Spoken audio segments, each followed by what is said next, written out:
Okay.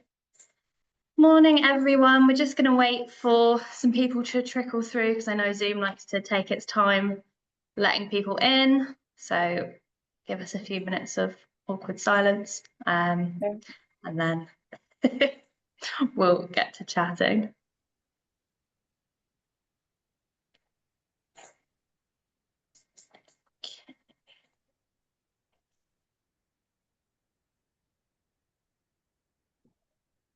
Okay, that's kind of, oh, nope, still got people trickling through. Thought the numbers had slowed down, but clearly not, which is great. We'd love to see more and more people coming in.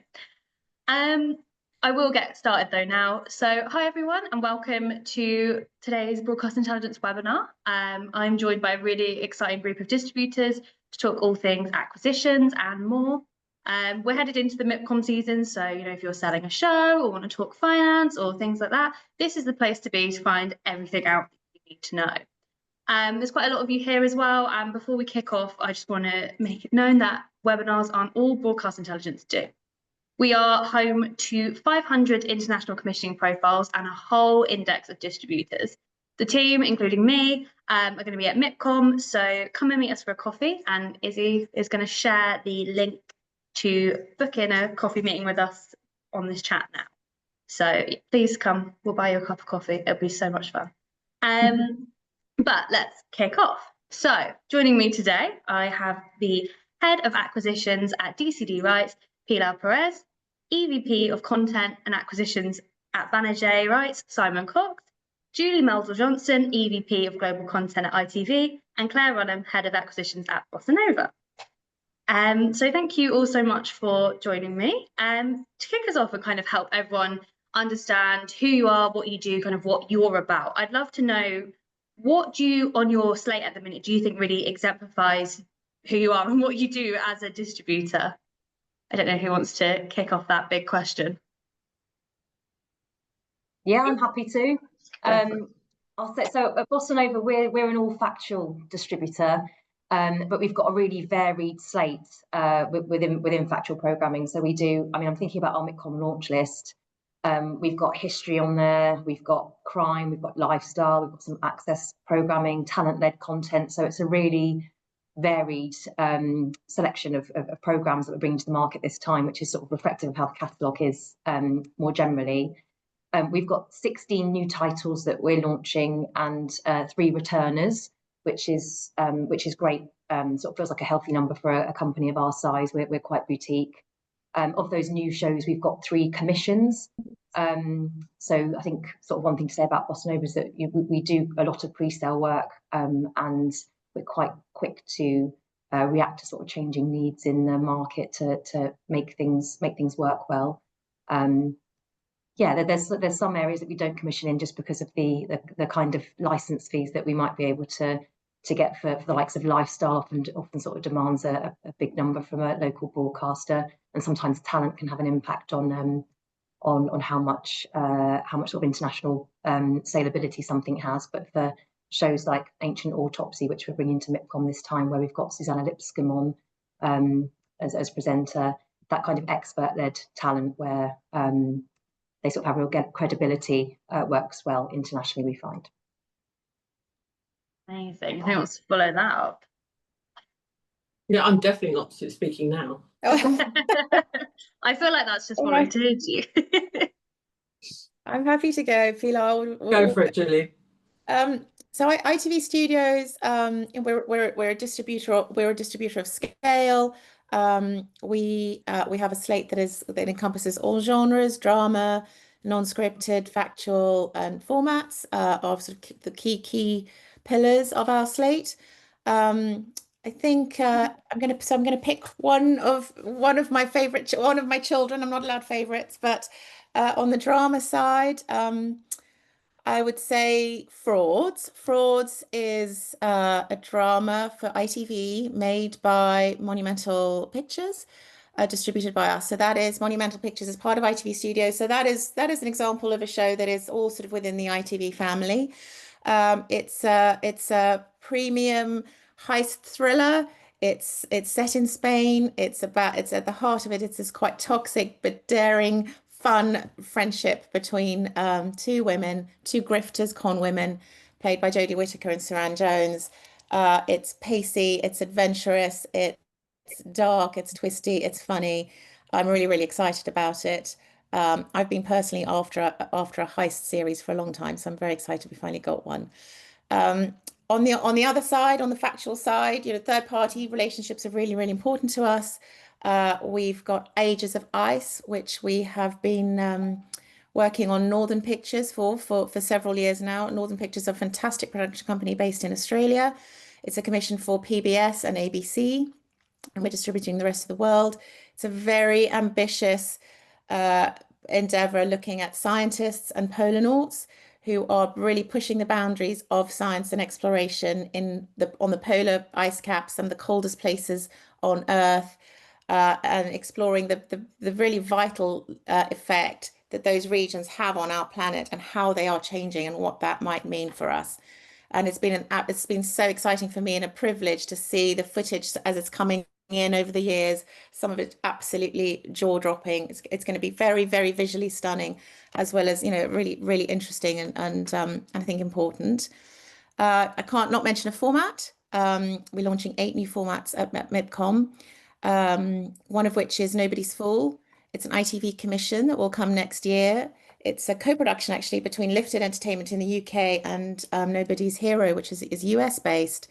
And it's a really fun, twisty, strategic reality game. It's a quiz show, but the win is not how smart you are that counts, but how smart your fellow contestants think you are.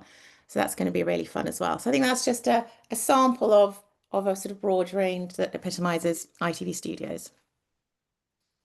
Brilliant. Thank you so much. Go on then, Pilar. Come on, you've got to follow All up right. eventually. I'm going to dive in.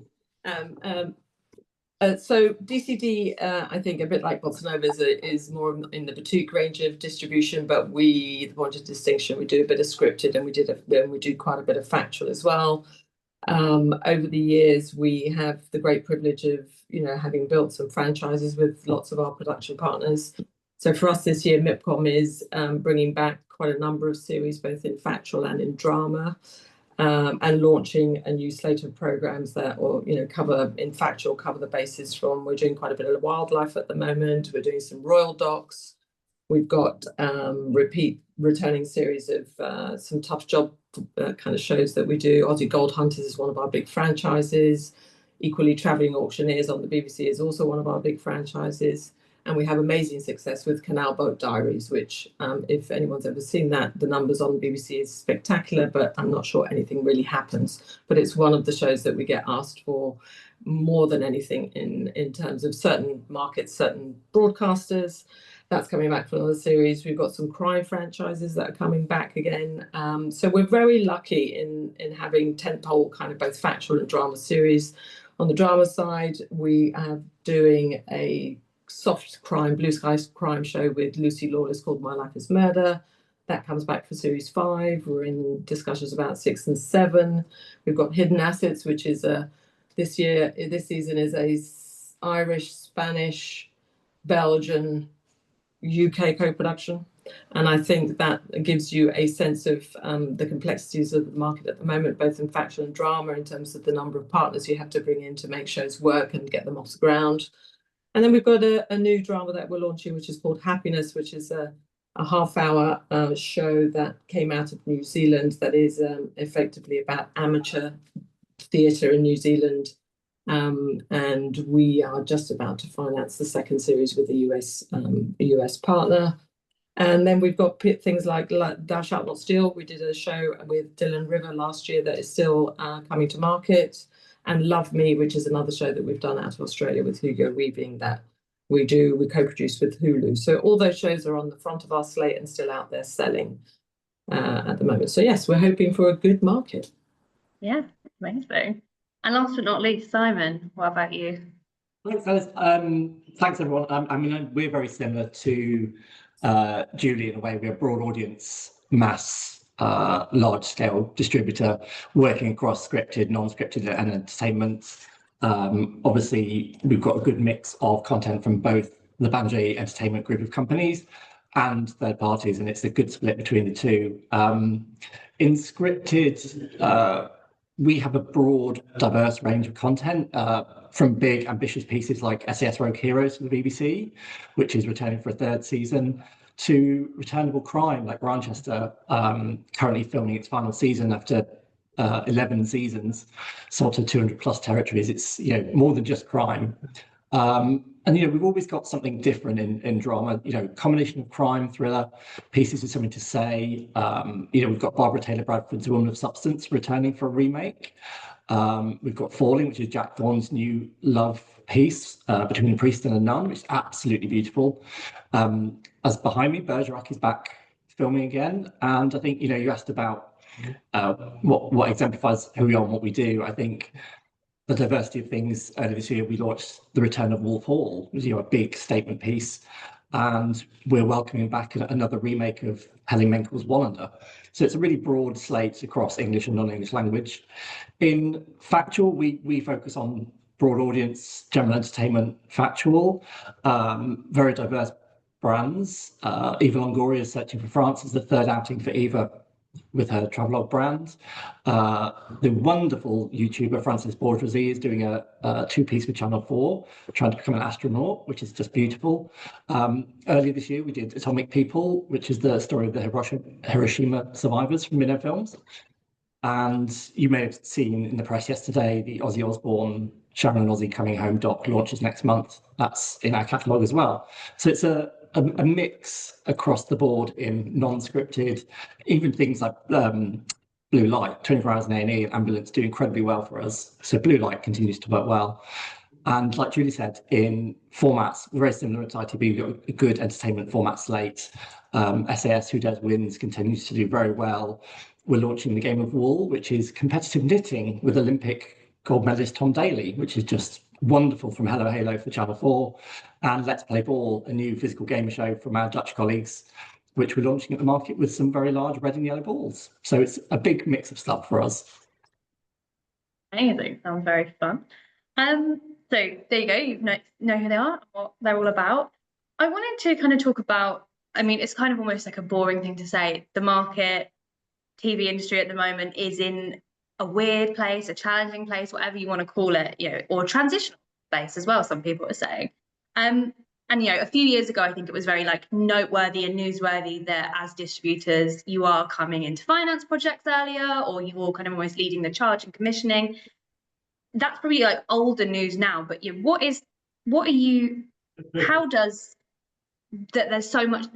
Let me restart this question. There is so much to kind of consider. There's that kind of market volatility. There's also, a lot socially, politically, economically that goes into distributing around the world and working globally.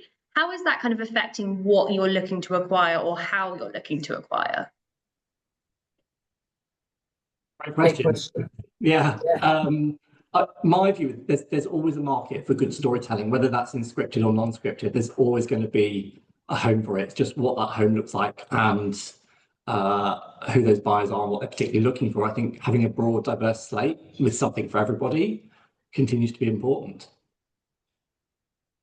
Yeah, I think I'd echo that from our point of view. I think the engagement with our buyers is one of, you're doing a bit of therapy as well as trying to understand exactly what it is that their schedule is looking like into 26, 27. I think there's a lot of content chasing much tighter budgets and much tighter schedules, and I don't use schedule in the old-fashioned sense. I mean, streamers and platforms are still scheduling the release of their content in order to get that marketing budget and buck up there. So we're finding that we are talking to our partners much sooner about shows, and we're bringing them along for the ride, and at the point at which they make that decision, it becomes something that you're really putting your shoulder behind a show and a finance plan, and we are there to share the risk. I mean, it's always been thus for us as distributors, and I think recently the delta between what your cornerstone financing and the rest of the world is worth is really the triage of risk for us,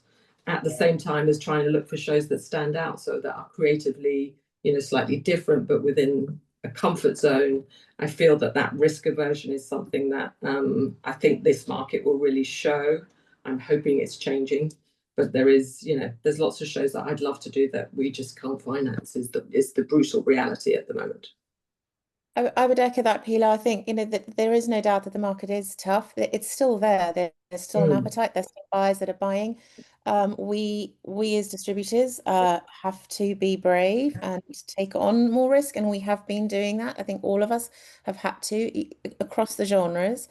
For us, the big market change that's directly impacting what me and my team are sort of out looking for, hunting, gathering, is in addition to the traditional TV landscape, is the burgeoning and really quite fast growing digital landscape. We set up at the beginning of the year a specific digital division, Zoo 55, and the kind of content that is working there, the kind of content that they need, is quite different and can be quite different. Yes, Love Island works, and we announced a fast channel there today, which works everywhere. Thank goodness. Thank you. But it's also there's a different volume they need and a different kind of content that works. So it's quite exciting actually for our team to be able to go out there, hunt old titles, hunt catalog titles, library titles, volume that may be quite small beans in a traditional sell it territory by territory to different TV buyers, and have this digital output, which isn't a pivot. It's just something extra for us to do, which exercises different relationships and different modeling, which is quite exciting. On the more traditional landscape side, I think the temptation is to lean solely into crime and thriller if you listen to all of your buyers today, but on the drama in particular, we're buying for 2 years' time, so we have to be forward facing as well. Yeah, and on top of all of that, I mean, it obviously very difficult time for producers right now, and not just in the UK, but internationally. I sort of say that we're seeing similar challenges. Quite often we get pitch projects from, Canada or Australia, New Zealand, for instance, but where that financing isn't able to come into place locally, where these kind of territories, they can tap into certain tax breaks and different incentives, but where they're not able to access those, we've got great projects coming through, but without that kind of that piece of the puzzle coming into place, it makes it really hard to get those projects to stand up. The pre-sale model that we sort of do at BossaNova is, we find, still working. So there's very much an element of if it ain't broke, don't fix it. It's something that it's a big part of our business model, and part of the reason for that is because we have affiliations with some producers, but there's no sort of obligation for that content to come to BossaNova. It's very much finding the right partners for the right content. I think that's sort of always forced us to make our own lunch, for want of a better way of putting it. We've sort of had to be creative and try and get things over the line to green light. That is still working, as I say, but very mindful of the way that the world is right now, trying to sort of dip toes in different spaces. I mean, lots of distributors are sort of setting up YouTube channels now, producers doing it themselves, obviously, and that's obviously a big conversation point. We are on the cusp of signing a couple of projects where we're commissioning some content for digital first. So it's just trying to expand a little bit and obviously acknowledge where things are heading and try out some different models, take risks, and hopefully these pay off, and we'll be able to do more of them if they work well. I agree with you, Claire. There's a whole new market now. There's traditional pay TV that's not as valuable as it used to be. YouTube, AVOD, FAST have all started to fill that gap that was created by that void, and it's become a very valuable market for all of us, through whether it is YouTube, whether it is those AVOD platforms that have become super valuable, BVOD platforms around the world as well, super valuable, and expanding into that fast space. So yes, there's definitely those opportunities to find in non-scripted and scripted, in those buyers and those platforms that's super valuable. You've all kind of mentioned digital being the place to kind of look to now. Is that something that you've had to pivot to active? I mean, Julie, you did say it's not a pivot, but it's kind of a different avenue. Yes, yeah. Yeah. So, is it that this is something that producers should be thinking about primarily? Do you feel like this is going to be the future, that we have digital running 50-50 with the traditional kind of TV market landscape, that kind of thing? Or do you think it's just a second window or a second area? I think it's complementary. I think it's great that, Claire, you're commissioning content for digital, or beginning to, and experimenting. I think we're probably slightly behind that curve, but by a few months, because we have a small catalogue but a deep library. So we own 200 episodes of Bridezillas. We own hundreds of episodes of other shows that were produced a while back. And what we're finding is that the monetization of that library content is now real. What we haven't quite got into is how do you then supplement that library, or that content bucket, or that genre, or that piece of talent or IP in a world where you don't have a cornerstone window of traditional media, whether it's a stream or whether it's pay TV or whether it's broadcast. I think it's going to be something we'll experiment more with in factual than in drama, although microdrama feels interesting to me, although scary. I'm not quite sure how you make it and how it works, but it's certainly something that we're thinking about and looking at. But I certainly think if you're not at the moment thinking as a producer and as a distributor about how you finance digital content, and without the misnomer of it's expensive content and its production values are just as good, you're just looking at the finance plan. For me, is something that still hasn't quite come together coherently. Certainly not in scripted. In factual, as I say, we're moving in that direction, but for sure there is money to be made. Can I just throw something in as well, Pilar, on top of that? I would say we don't necessarily think about digital and traditional as separate. I think the word digital is not as relevant anymore. Those platforms are becoming the norm. So I think it has to be part of your thinking from day one in terms of strategy and windowing of when content goes to what platform and what will generate the most revenue for that distributor. I think it's important not to just think of them as third, fourth, fifth windows, which traditionally there were, which is, I'm sure Pilar, you're nodding in agreement. The back catalogue is being monetized through that. It's closer to the front catalogue now. There is a very strategic decision to be made on how it goes to market. There is, and the beauty of, I'm going to call it digital, Simon, whatever, but just as a word that encompasses fast channels, AVOD and YouTube primarily. Obviously, SVOD is also digital, and but we're not talking about Netflix necessarily here. I think that the beauty of it is it's very flexible. It's very hungry. It chews through content, but it's fast paced. It's moving. It can be largely non-exclusive. So you can put it up and pull it down, so you can be very flexible and very strategic about balancing windows between those kind of exploitations and potentially more traditional ones as well. It's fast moving. It'll be changing when we do this next year. Things will have moved on and be slightly different, because it is very, very fast changing. In terms of your question, Alice, I think it's vital for non-scripted producers to be thinking about this right from dot one. Certainly when we're investing in this content, we're looking, that its value on those platforms are a really important part of how much we can lean into something up front. It's less so on high-end drama right now, bluntly. Interesting. And kind of looking more broadly at trends and maybe more at subject matter over platforms, is there anything that you see as a really up and coming trend that producers should be maybe looking at, investing in, thinking about? But let's leave crime out of it, because I think we'll give crime its own situation, its own question a bit later. So outside of crime, what should people be looking at?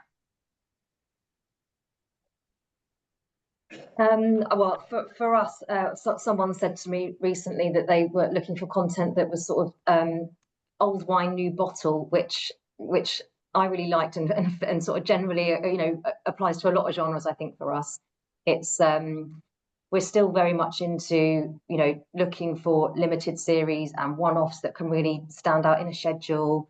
you know, as well as volume, and these projects have the potential to return, creating brands there.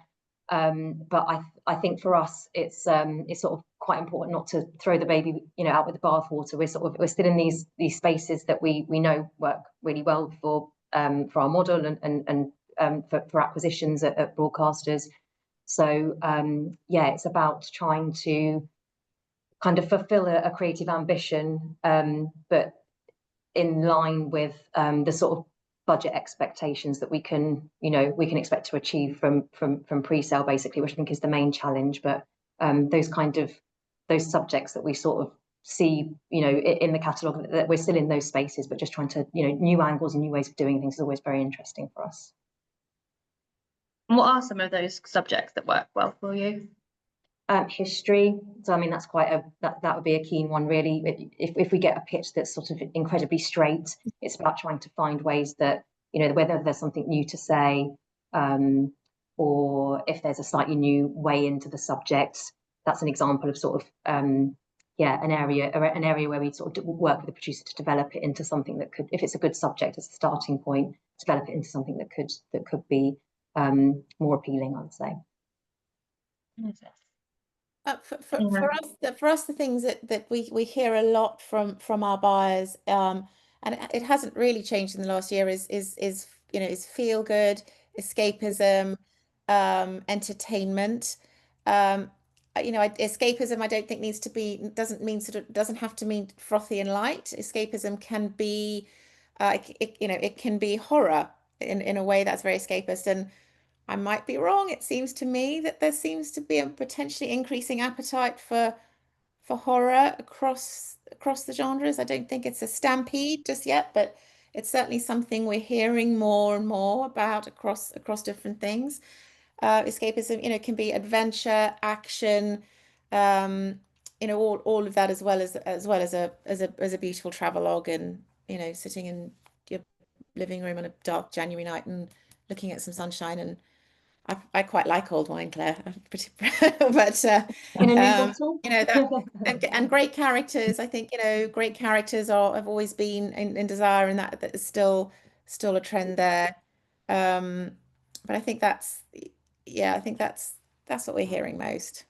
I would agree with you, Julie, on most of that. I'd say for us in the non-scripted space, along with what Julie's saying, you know, returning series for us is quite important. As we were saying earlier, you know, there's buyers around the world need to create franchises for themselves and bring an audience, and that often comes with returnability. So I think returning is important. I think just on top of what Claire and Julie were saying, I think science has got a space internationally, and male skewing is making a bit more of a comeback in non-scripted. I think Julie said very well, entertainment and travel goes down very well. I'd also say talent, on-screen talent, remains to be quite important in non-scripted. In scripted, Alice, I know you don't want to talk about crime, so I won't talk about crime, but outside of crime, which we can't deny in scripted, I think I'm keeping an eye out for sort of romance relationship. They seem to be having a bit of a renaissance at the minute, so something in that space. And dramedy, I'm not a huge fan of the word, but sort of, I don't want to say comedy drama, because I'd rather say drama comedy, more drama end of the scale than the comedy end of the scale, in that sort of hour-long space is in demand as well. I could talk endlessly about crime, but I know you don't want to talk specifically about crime right now. We will talk about crime in a minute, so we can save all that for. I think the only thing I'd add to all of that, which is true for us as well, is the lifestyle programming.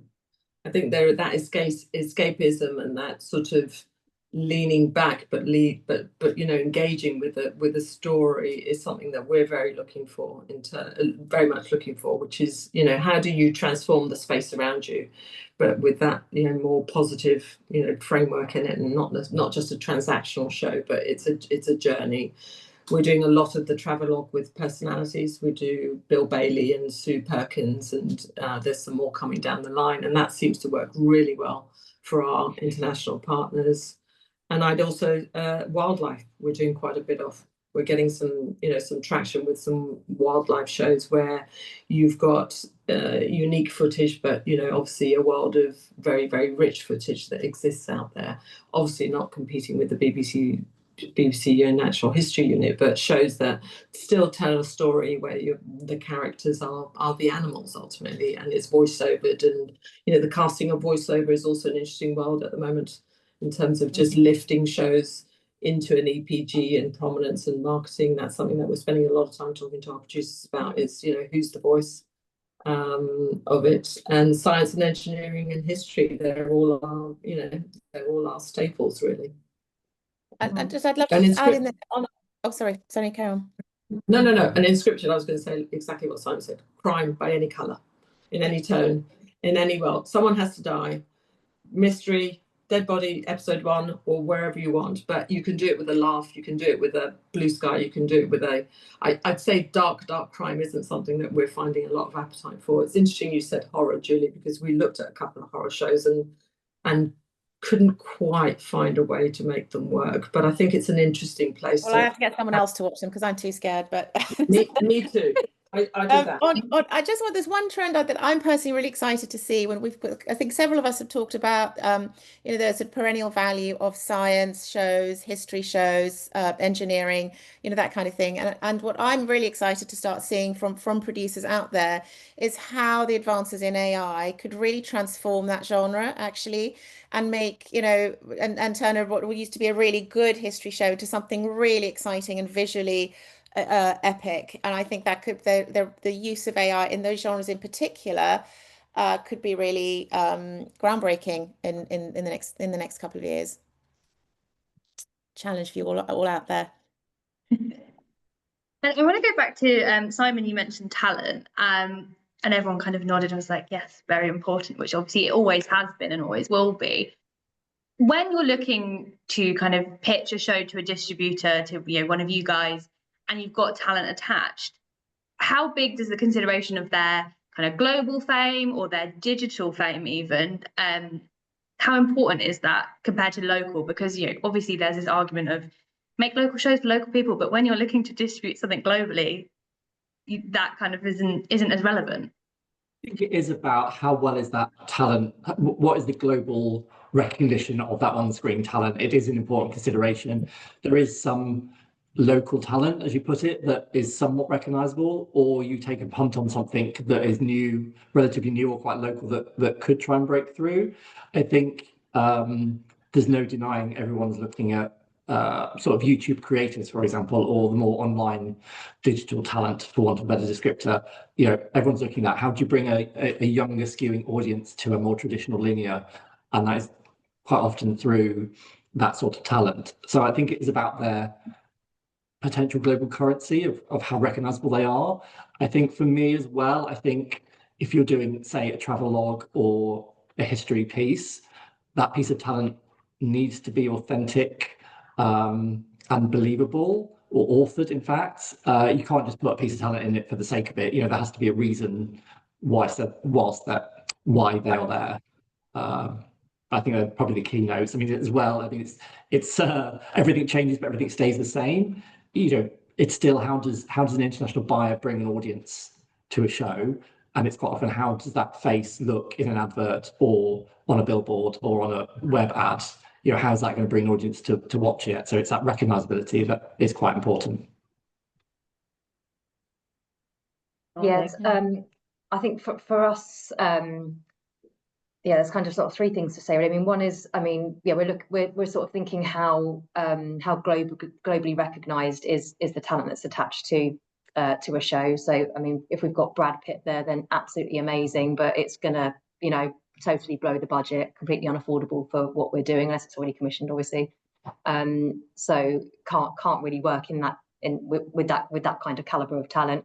Where we find it does work is when we've got these experts effectively that have credibility, and audiences buy into that, without necessarily needing to know who they are, although naturally the more content that they end up working on, the more known they become. So we do quite a lot with Alice Roberts, Susanna Lipscomb I mentioned earlier, Rob Bell springs to mind. These kind of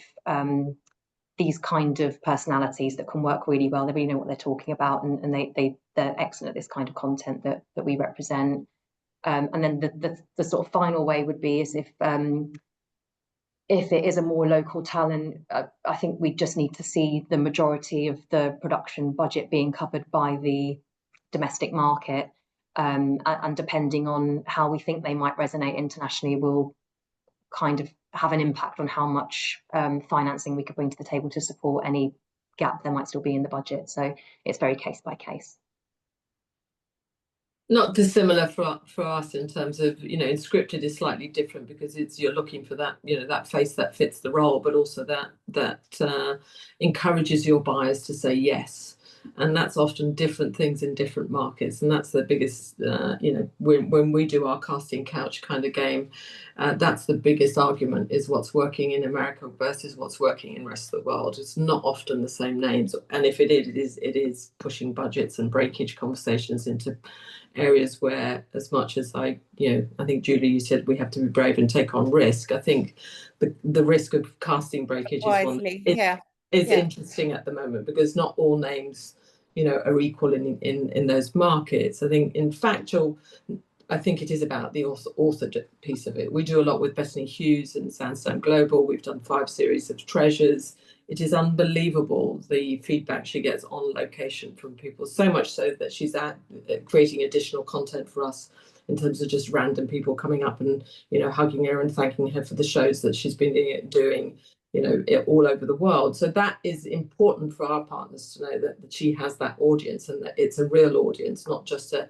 Instagram metric, or it's a profile in terms of numbers, that she's got, there's a feeling about her in the market that's very useful for us when we talk to buyers. And you know, I think talent is always both behind the camera and in front of the camera. We're getting asked about writers a lot more. We're getting asked about directors a lot more. We're getting asked about, you know, some editors in some instances. So I think it is, you know, the production talent also has to be part of what you're selling. And I echo that, but also the producer, right? The production company itself. Of course. Especially when you're in the world of pre-sales and selling content before the buyer's got the luxury of looking at it.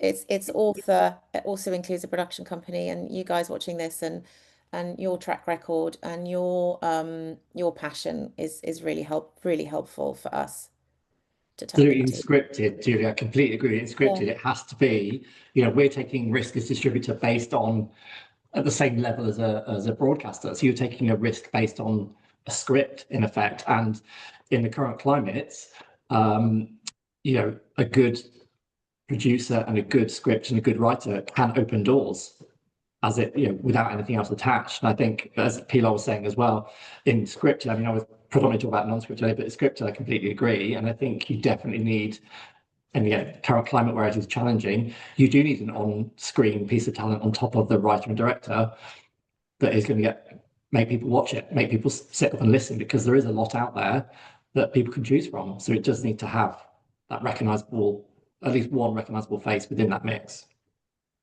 I think the thing to add to that is what's interesting for us at the moment is the conversation around what the value of that casting is in scripted, right? Simply because it's not the names that you think are obvious. I think we've all seen casting lists with the good and the great on it that may or may not be right for the role, but what we're finding is that actually you can cast slightly wider at the moment, because there is so much name recognition out there, and it isn't necessarily, and it's more interesting, and it's more, as much as it's baked into your risk to a certain extent, the creatively, I think from a production point of view, it allows you to, you know, to just exercise a different muscle. And we're finding we can market those names. Ensembles are important, I think, also. You know, it's having that distinction between your leads and who's around you and where the camera goes. One positivity for distributors in scripted, from the streamers arguably commissioning and producing less, is some of the on-screen talent will be looking at doing different types of projects that perhaps 2 years ago they wouldn't do. So there is some very interesting conversations going on with some different talent that is very interesting to us and very interesting to potential buyers. Yeah, totally agree.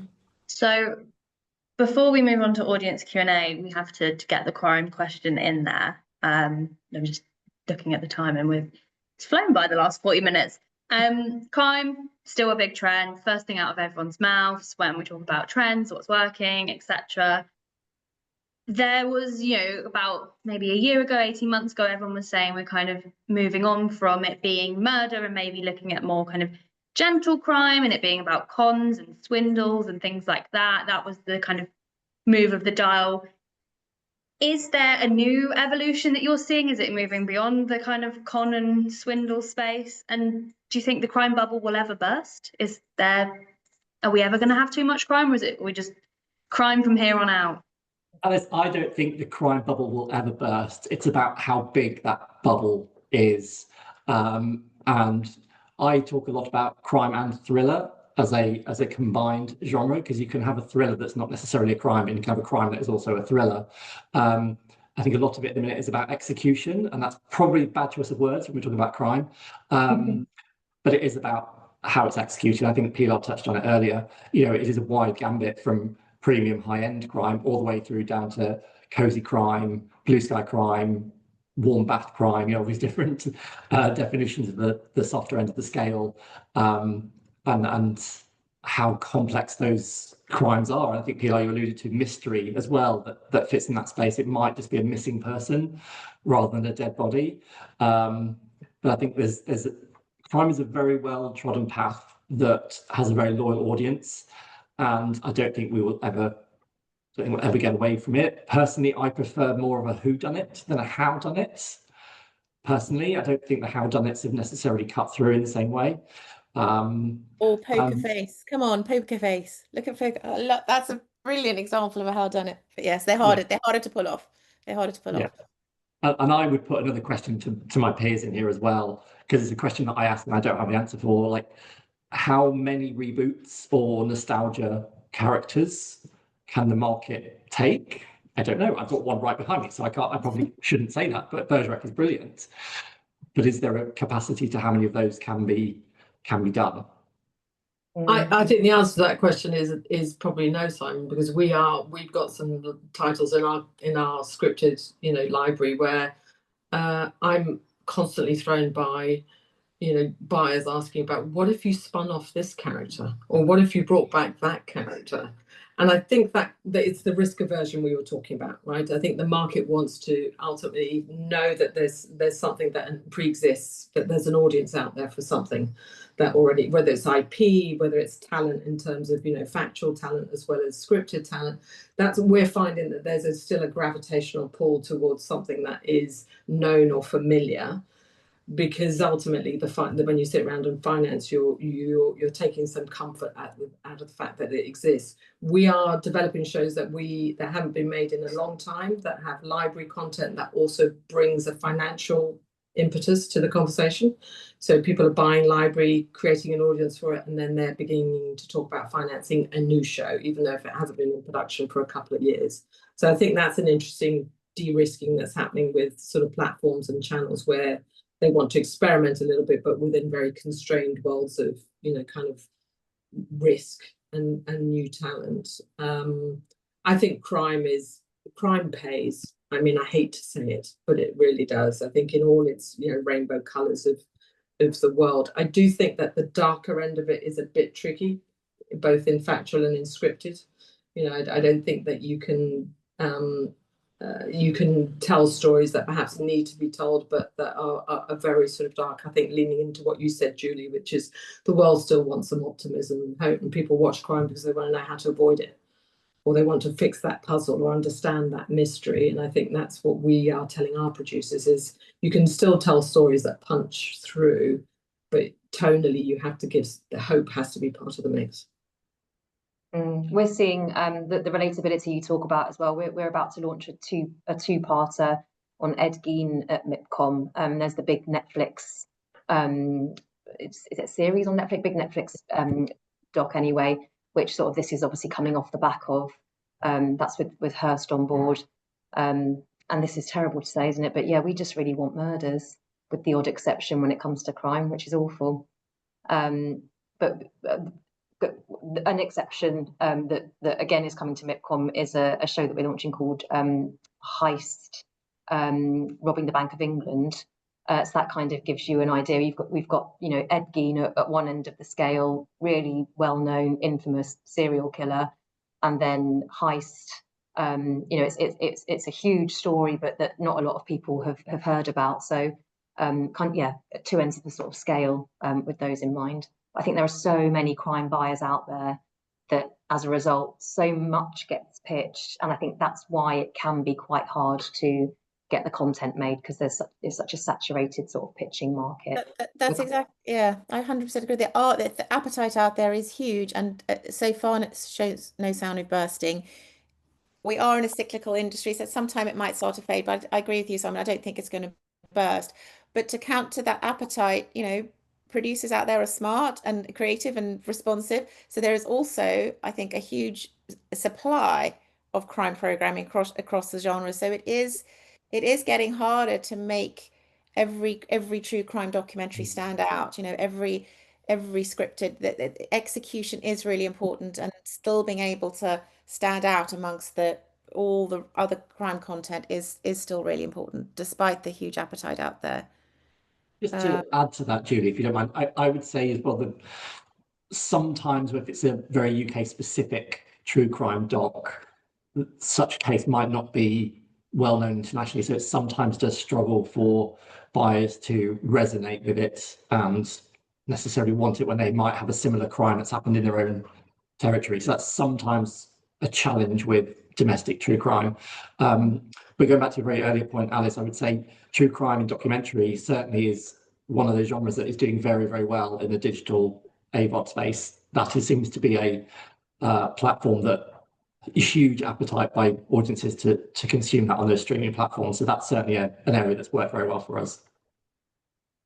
And I would say, you know, one of the key things in the true crime factual space to help you stand out is access.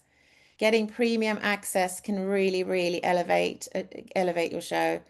It's and access that is really quality. You know, that isn't necessarily just talking heads talking about it, but the people who are involved, whether it was the victim's family, the police that were actually doing the investigating, being there at the time. One of our MIPCOM focuses is Dark Phone. It's an extraordinary story that would really have been untellable but for the fact that the Garden was already producing 24 hours of police custody, you know, already there, had that access, they were there at the time, and that really does then transcend it from being something that you're reporting on from a time ago to actually being there as it's playing out. So I think access has always been important, but remains a key sort of differentiating factor. We've got so many Q&A, so many questions coming in from the audience, and I've also got some pre-sent to me, so I'm going to try and whiz through as many of these as possible in the next 15 minutes or so. We've got one from Kem Fraser, which says, what length of license term is most common for your buyers?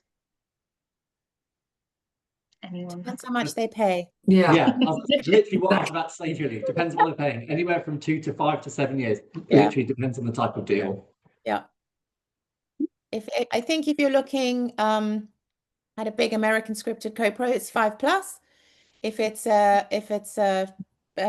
you know, more of a sort of window deal, it can be 12 months, or it can be 12 months with a break plus another 12 months. And really, there's for non-scripted, it's really varies. Really varies.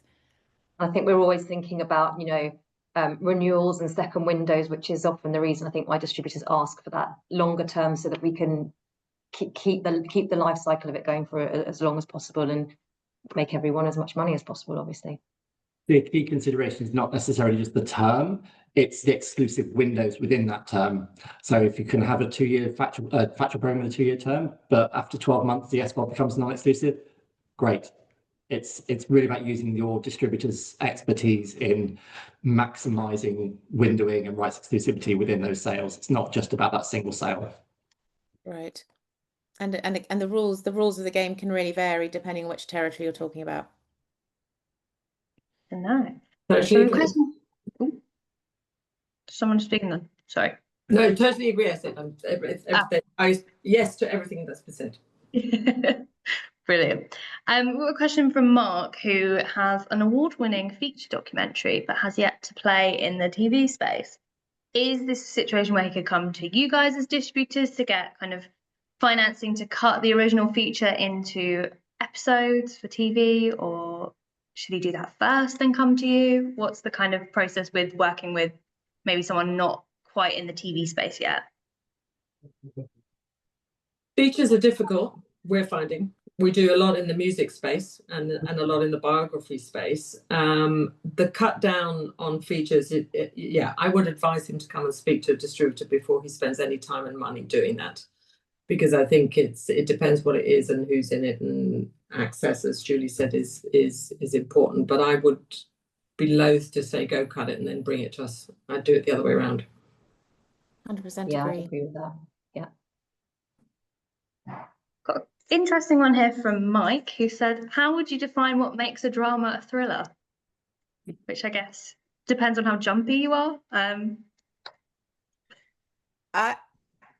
I've got a geeky answer to that. I think it's when you don't know whose point of view to trust.